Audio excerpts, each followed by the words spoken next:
A monk, an immortal knight, a werewolf, and a vampire walk into a church. No, this is not some setup for a cheesy joke. This is Joe Abercrombie's latest grimdark fantasy novel, The Devils. So, hello, my name is Zach, and I usually read science fiction and fantasy and delve into things like business and personal development. But today I'm sharing my thoughts interview on Joe Abercrombie's latest, The Devils. So this book is great. Just want to say that right up front. I absolutely loved it.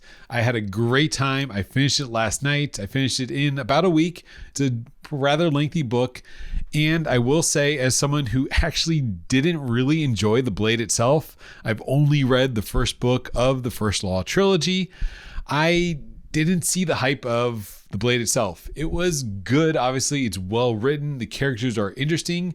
But I was kind of left like, okay, that's it. Why does it get so much hype? But I only read book one, and I gave this book a review because it just really, I've seen the ads everywhere on Instagram. I keep getting bombarded with Devils, Joe Abercrombie. So I put a hold at the library. I was somehow first in line because apparently not enough people in the New York area are, waiting for Libby to add The Devils to the library, but I got it on release day and I just finished it yesterday, last night. And yeah, like I said, blown away. Absolutely love my time in this world, and this honestly renewed my interest and love of Joe Abercrombie. And now with my next Audible credit, I think I'm going to go back and get The First Law, the next book in the trilogy, because yeah, this was everything I didn't like about The Blade itself was fixed and way better. So maybe it's just the author getting better himself with this latest book, The Devils. And I only read the early books, The Blade itself, and I haven't read the other series. I know there's a ton of Joe Abercrombie to read, so that is definitely next and high on my list. So to share a quick summary, if you haven't heard of this book is everywhere, but it's set in sort of a fantasy medieval Europe. And we're given hints that it's the real world because it uses real world locations. It references Troy, England. There's other locations that are mentioned throughout. So it's kind of like an alternate Earth, but also like a gothic fantasy. So there's monsters. There's, as I mentioned, the party is devils.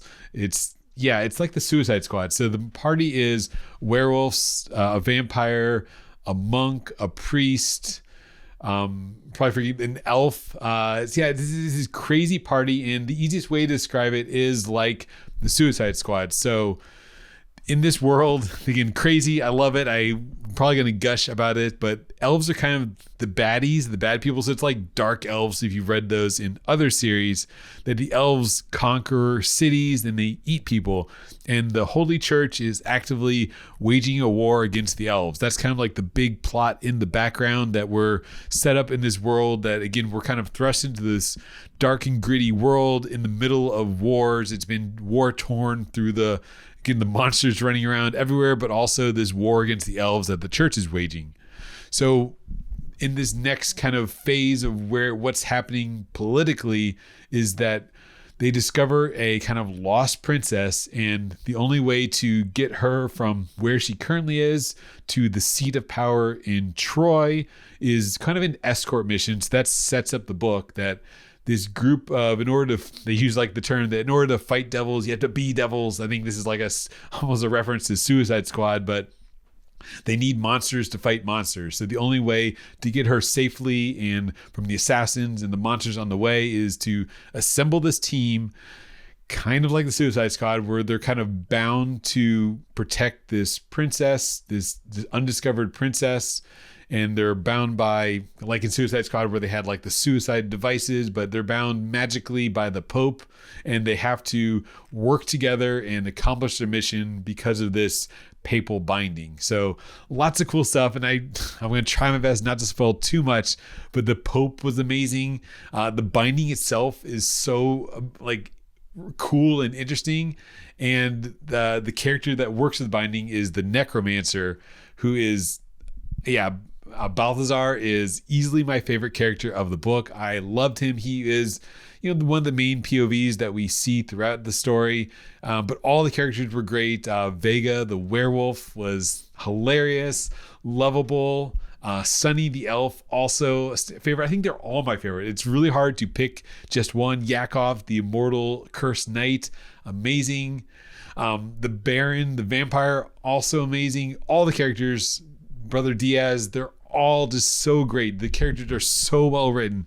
So I mean, I'm just like talking in superlatives, because if you like the characters in the First Law, I think the characters here are funnier, are more well written, more well rounded, and they each have their own charm, kind of like I guess the First Law had. Each is going to have their own charm and their own lovable aspects, and we see a lot of the story from all their perspectives as we go on. So this mission of assembling this ragtag group of monsters to escort this princess, it sets aside the structure. So that's maybe one of the negatives that other people might see, is that it is kind of this like a video game or a TV series where they're starting in one location and going to their ultimate destination, and they're going to face trials on the way. So it's very episodic, and we go from kind of battle to battle, but in my mind, that was a positive as well, is that yes, it's on this formula, on this trip, and we go from kind of battle to crisis, but it allowed structure, and it felt almost like a TV series. Because a lot of times the chapter would end on a quick, like quirky anecdote or a funny saying and lead us into the next chapter. And it was just a really great transition. The writing was very smooth, and I loved the way we kind of got closure on one chapter, and then the next episode of the series would start up, and we'd be on to the next adventure, on to the next thing. And that was the pacing. I thought the pacing was really well done.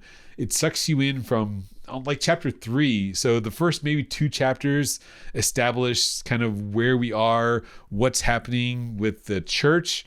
And then from there on, boom, we're on this journey.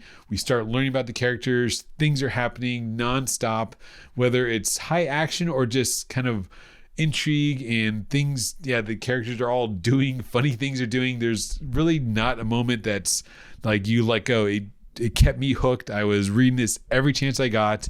It took me a week, which is about normal. I think the audiobook was 27 hours. So it's a commitment, but it's not a Sanderson book stopper, but it's a decent story, and it's a really good story that I can't stop saying enough. I love the humor, love the characters, and the world just felt so lived in.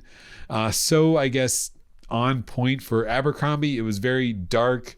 Lots of talk of poop and dirt and just the inner monologue of the characters, which this is kind of what I was talking about why I kind of found this new appreciation for Abercrombie, because this was definitely present in the First Law, but it's the characters' inner monologue. So the characters will say something and then think something.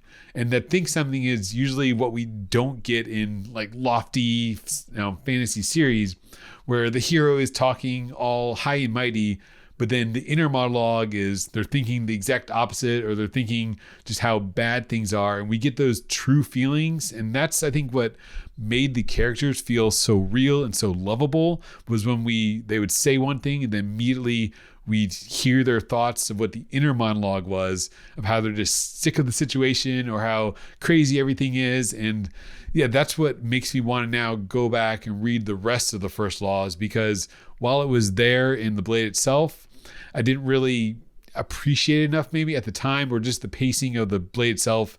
It's a little bit slower and less magical until the very end, I think, is when you start seeing that there's wizards. And of course, Logan Ninefingers kind of has that blood rage powers. But here in the Devils, yeah, the magic and the monsters are front and center. So it's definitely for kind of a more, I don't want to say modern reader, but a more modern audience that wants more action, more excitement, and more things happening, compared to the First Law, which is, on like a spectrum more on the fantasy side. And the Devil is a little more maybe on like the action side, I guess you could say.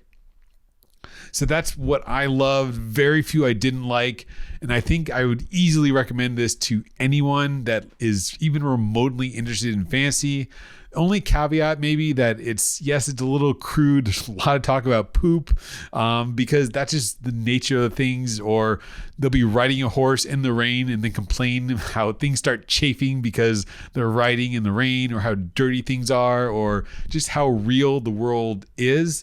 So it might be a little more crude for some people, but I found that just the real like lived in experience of, for example, like what set Star Wars aside from everything else at the time, that the universe just felt lived in, that this world of the devils definitely feels lived in. It feels dirty, gritty.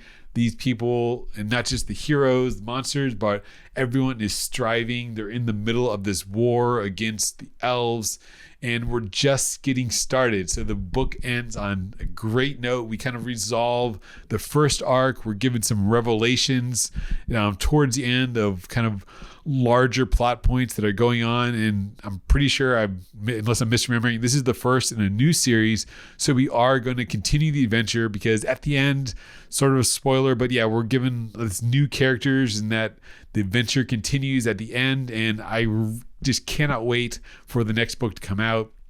I hope Abercrombie is already writing it, because this one, easy 5 out of 5 for me. I just absolutely love The Devils. I think it was the best book I've read of the year so far, which is saying a lot, because I've read about like 30 or 40 books already, if you count sci-fi, fantasy, comics, and personal development. I've read a lot already, and it's only May, so we're halfway through the year, but this is easy contender for book of the year for me. It's definitely the best book I think I've read so far, maybe even higher than the books like The Expanse, which I recently read and loved. But yeah, The Devils, great time, really enjoyed myself. Highly recommend it for fans of Abercrombie and fans of fantasy in general. So thanks for watching, and have a great day.